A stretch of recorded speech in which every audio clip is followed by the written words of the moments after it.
নমস্কার বন্ধুরা, তোমাদের সবাইকে স্বাগত জানাই জিকে পয়েন্ট 365 ইউটিউব চ্যানেলের আরো একটি নতুন ভিডিওতে। আজকে আমরা আলোচনা করব ডব্লিউবিপি কেপি কনস্টেবল এক্সামের জন্য গুরুত্বপূর্ণ আরো একটি জিকে মক টেস্ট সিরিজ নিয়ে। আমাদের চ্যানেলে প্রতিদিনই সন্ধ্যাবেলা ডব্লিউবিপি কেপি কনস্টেবল এক্সামের জন্য মক টেস্ট হচ্ছে, তোমরা সেই মক টেস্টে অংশগ্রহণ করো। প্রতিদিনই যে সমস্ত প্রশ্নগুলো আমরা নিয়ে আসছি, প্রত্যেকটি প্রশ্ন কিন্তু তোমাদের এক্সামের জন্য ভীষণভাবে গুরুত্বপূর্ণ। সেই কারণে একটু স্কিপ না করে প্রত্যেকটি ভিডিও তোমরা খুব মনোযোগ সহকারে দেখো এবং এর যে গুরুত্বপূর্ণ তথ্যগুলো থাকছে সেগুলো তোমরা চাইলে নোট ডাউন করে নিতে পারো। ভিডিও যদি ভালো লাগে তাহলে অবশ্যই ভিডিওটিকে একটি লাইক করো, সাথে আমাদের চ্যানেলটিকে কিন্তু সাবস্ক্রাইব করে পাশে থাকা বেল বাটনটা অবশ্যই কিন্তু ক্লিক করে রেখো, যাতে সবার প্রথমে আমাদের ভিডিও নোটিফিকেশন তোমাদের কাছে পৌঁছে যায়। আর ভিডিও ভালো লাগলে অবশ্যই তোমার বন্ধুদের সাথে শেয়ার করো আর আমাদের কমেন্টে জানাও ভিডিও তোমাদের কেমন লাগলো। তাহলে চলো আজকের ভিডিওটা শুরু করা যাক। 1 নম্বর প্রশ্ন, 2024 সালে বিশ্বের সেরা এয়ারপোর্টের তকমা পেল কোন দেশের হামাদ ইন্টারন্যাশনাল এয়ারপোর্ট? সঠিক উত্তর কি হতে পারে বন্ধুরা? তোমরা যদি জানো অবশ্যই আমাদের কমেন্টে জানাও। সঠিক উত্তর হয়ে যাবে এখানে অপশন বি, কাতার।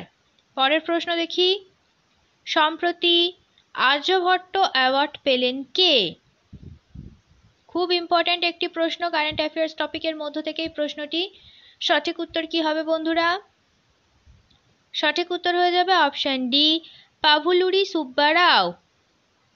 পরের প্রশ্ন দেখি চলো বন্ধুরা, আইপিএল এর 250টি ম্যাচ খেলা দ্বিতীয় ক্রিকেটার হলেন কে?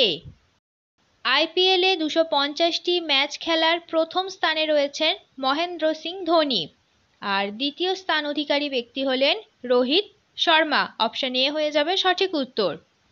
পরের প্রশ্ন, ভারতে ইন্টেল কোম্পানির হেড পদে নিযুক্ত হলেন কে?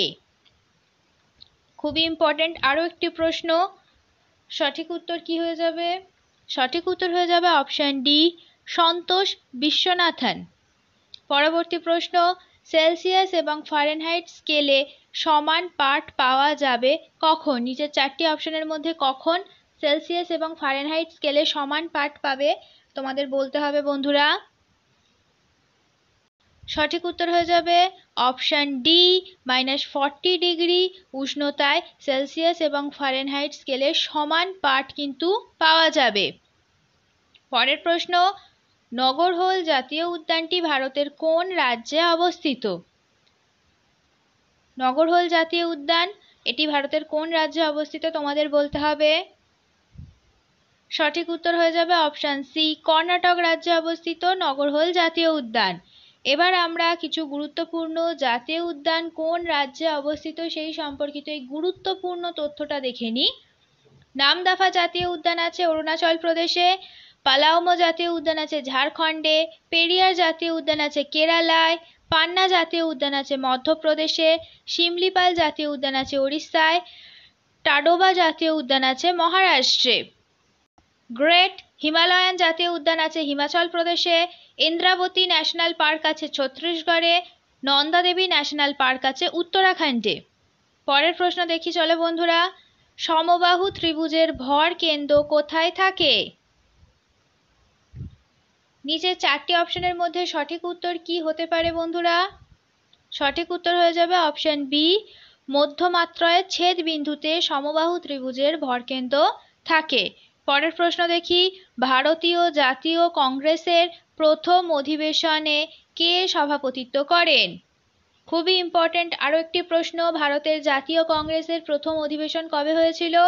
তখন হয়ে যাবে 1885 সালে হয়েছিল। আর এই অধিবেশনের প্রথম সভাপতিত্ব করেন কে? সঠিক উত্তর হয়ে যাবে অপশন বি, ডব্লিউ.সি. ব্যানার্জি, অর্থাৎ উমেশ চন্দ্র ব্যানার্জি। পরের প্রশ্ন, নিম্নের কোনটির সাথে হিমোগ্লোবিনের এফিনিটি সবথেকে বেশি? কি হয়ে যাবে বন্ধুরা এর উত্তর? এর উত্তর হয়ে যাবে অপশন ডি, কার্বন মনোক্সাইড। পরের প্রশ্ন দেখি চলো, কাবেরী নদীর একটি বিখ্যাত জলপ্রপাত হলো কোনটি? নিচে চারটি অপশন দেওয়া রয়েছে, কোনটি কাবেরী নদীর বিখ্যাত জলপ্রপাত তোমাদের বলতে হবে। কোনটি হতে পারে বলো তো বন্ধুরা? তোমরা যদি জানো অবশ্যই আমাদের কিন্তু কমেন্টে সঠিক উত্তরটা জানানোর চেষ্টা করো। সঠিক উত্তর হয়ে যাবে অপশন বি, শিব সমুদ্রম। পরের প্রশ্ন, নওজোয়ান ভারত সভা কে প্রতিষ্ঠা করেন? নওজোয়ান ভারত সভা প্রতিষ্ঠা হয়েছিল 1926 খ্রিস্টাব্দে। আর কে প্রতিষ্ঠা করেছিল? তখন হয়ে যাবে সঠিক উত্তর অপশন ডি, ভগৎ সিং। পরের প্রশ্ন, লন্ডনে স্যার কার্জন ওয়াইলিকে কে হত্যা করেন? স্যার কার্জন ওয়াইলিকে হত্যা করা হয়েছিল 1907 খ্রিস্টাব্দে। আর কে হত্যা করেছিলেন? সঠিক উত্তর হবে অপশন এ, মদনলাল ধিংরা। তার জন্য পরবর্তীতে মদনলাল ধিংরার কিন্তু ফাঁসি হয়েছিল। পরের প্রশ্ন দেখি, দ্বিতীয় গোলটেবিল বৈঠকে গান্ধীজির সঙ্গী কে বা কারা ছিলেন? দ্বিতীয় গোলটেবিল বৈঠক হয়েছিল 1931 খ্রিস্টাব্দে। আর গান্ধীজির সঙ্গী কে ছিলেন তোমাদের বলতে হবে।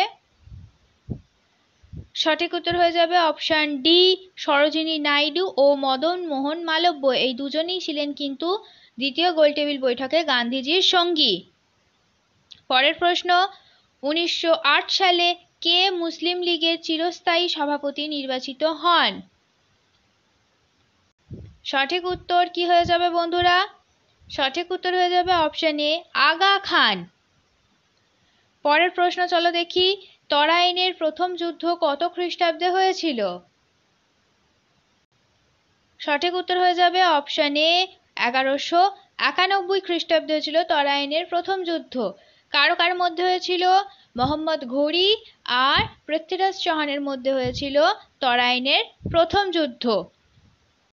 পরবর্তী প্রশ্ন, আব্দুর রাজ্জাক কার রাজসভায় এসেছিলেন? সঠিক উত্তর তোমরা যদি জেনে থাকো বন্ধুরা অবশ্যই কিন্তু আমাদের কমেন্টে জানাও। সঠিক উত্তর হয়ে যাবে অপশন এ, জামোরিনের রাজসভায় এসেছিলেন আব্দুল রাজ্জাক। পরের প্রশ্ন, তুঘলকনামা গ্রন্থটি রচনা করেন কে? সঠিক উত্তর হয়ে যাবে অপশন সি, আমির খসরু।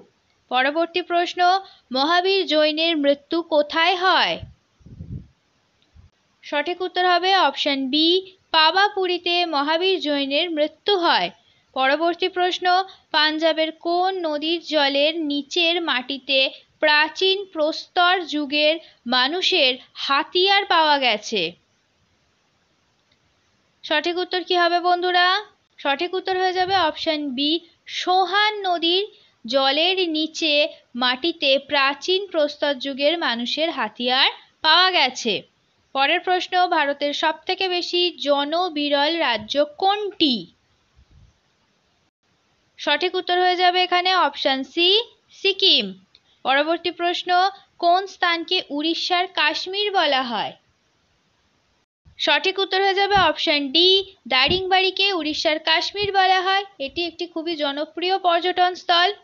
চলো পরবর্তী প্রশ্ন দেখি বন্ধুরা, নিম্নলিখিতদের মধ্যে কে 1878 সালের ভার্নাকুলার প্রেস অ্যাক্ট বাতিলের সাথে সম্পর্কিত? নিচের চারটি অপশনের মধ্যে কোনটি সঠিক উত্তর হয়ে যাবে বন্ধুরা? সঠিক উত্তর হয়ে যাবে অপশন এ, লর্ড রিপন। শেষ হলো আজকের ভিডিও। আজকের পর্বে আমরা কিছু গুরুত্বপূর্ণ ডব্লিউবিপি কনস্টেবল এক্সামের জন্য জিকে প্রশ্নের উত্তর দেখে নিলাম। আমাদের চ্যানেলে প্রতিদিনই সন্ধ্যাবেলা জিকে প্রশ্নের উপরে মক টেস্ট হচ্ছে, তোমরা সেই মক টেস্টে অংশগ্রহণ করো। প্রত্যেকটি প্রশ্নই কিন্তু তোমাদের জন্য ভীষণভাবে গুরুত্বপূর্ণ, সেই কারণে একটুও স্কিপ না করে পুরো ভিডিওটা শেষ পর্যন্ত তোমরা দেখো। আশা করছি আমাদের ভিডিও তোমাদের খুব ভালো লাগবে। ভিডিও যদি ভালো লাগে তাহলে অবশ্যই একটি লাইক করো, সাথে তোমার বন্ধুদের সাথে শেয়ার করো, আর আমাদের চ্যানেলটাকে সাথে সাথে সাবস্ক্রাইব করে রাখো এই রকম গুরুত্বপূর্ণ ভিডিও পাওয়ার জন্য। তার সাথে সাবস্ক্রাইব করার সাথে কিন্তু অবশ্যই বেল বাটনটা ক্লিক করে রাখো, যাতে এই রকম গুরুত্বপূর্ণ ভিডিও নোটিফিকেশন তোমাদের কাছে সবার আগে পৌঁছে যায়। তাহলে চলো তোমাদের সাথে দেখা হচ্ছে পরের ভিডিওতে। ততদিন তোমরা আরও এই ধরনের গুরুত্বপূর্ণ ভিডিও আমাদের চ্যানেলে যেগুলি আছে প্লেলিস্ট করা আছে সেখান থেকে দেখতে থাকো। আমাদের ভিডিওকে এইভাবে ভালোবাসা দিতে থাকো। ধন্যবাদ।